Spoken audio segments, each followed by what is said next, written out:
Kottakkal government LP സ്കൂളിന് കെട്ടിടം നിർമ്മിക്കുന്നതുമായി ബന്ധപ്പെട്ട് ആബിദ് ഹുസൈൻ തങ്ങൾ MLA അധ്യക്ഷതയിൽ യോഗം ചേർന്നു. 1 കോടി രൂപ ചെലവിലാണ് പുതിയ കെട്ടിടം ഒരുങ്ങുന്നത്. MLA നൽകിയ കത്തിന്റെ അടിസ്ഥാനത്തിൽ വിദ്യാഭ്യാസ വകുപ്പിന്റെ വാർഷിക പദ്ധതിയിൽ ഉൾപ്പെടുത്തിയാണ് കെട്ടിട നിർമ്മാണത്തിന് ഭരണാനുമതി ലഭിച്ചത്. പുതിയ കെട്ടിടം നിർമ്മിക്കാൻ നിലവിലുള്ള കെട്ടിടം പൊളിച്ച് സ്ഥലം തടസ്സരഹിതമായി നൽകുന്നത് സംബന്ധിച്ചാണ് നഗരസഭയിൽ യോഗം ചേർന്നത്.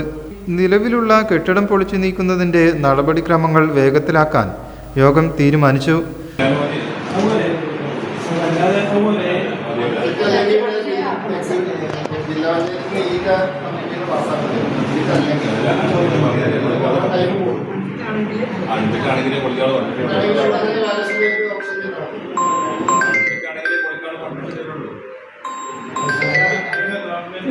സ്കൂൾ പ്രവർത്തിക്കുന്നതിന് ബദൽ സംവിധാനം ഒരുക്കുന്ന കാര്യവും യോഗം ചർച്ച ചെയ്തു. കോട്ടയ്ക്കൽ നഗരസഭ chairman KK Nasar, vice chairman Paroli Ramla, സ്ഥിരം സമിതി അധ്യക്ഷരായ Sajid Mangattil, Sulaiman Parammal, Abdu Mangadan, Shahana Shafeer, Rizwana Ashiq, Malappuram AEO Josmi Joseph, head mistress Sudha, വിവിധ ഉദ്യോഗസ്ഥർ, സ്കൂൾ ഭാരവാഹികൾ എന്നിവർ യോഗത്തിൽ സംബന്ധിച്ചു. News bureau, Kottakkal.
എല്ലാരും പറയുന്നു ഡിഫറെന്റ് ആയിട്ടുണ്ട്, നല്ല ഭംഗിയുണ്ടെന്നൊക്കെ. നല്ലതല്ലേ? ഞാനല്ല, സ്വർണം. Safa golden diamonds, different by design.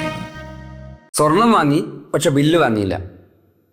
അയ്യോ, കടക്കാരൻ പറഞ്ഞിട്ടുണ്ടാവും ബില്ല് വേണ്ട, GST ലാഭിക്കാന്നൊക്കെ. ഒരു ചെറിയ ലാഭത്തിന് വേണ്ടി എത്ര വലിയ റിസ്ക് എടുക്കുന്നത്. നാളെ ഒരു നിയമം വരും.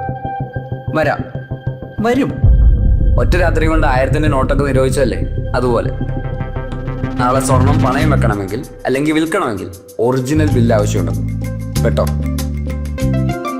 പിന്നെ സ്വർണം അണിയാൻ വേണ്ടി മാത്രമുള്ളല്ലോ, അതൊരു ഇൻവെസ്റ്റ്മെന്റ് കൂടല്ലേ. അതുകൊണ്ട് സ്വർണം വാങ്ങുമ്പോൾ GST നൽകിയെന്ന് ഉറപ്പുവരുത്തുക. Safa gold and diamonds original ബില്ലോടുകൂടി മാത്രം സ്വർണം വിൽക്കുന്നു. Safa golden diamonds, different by design.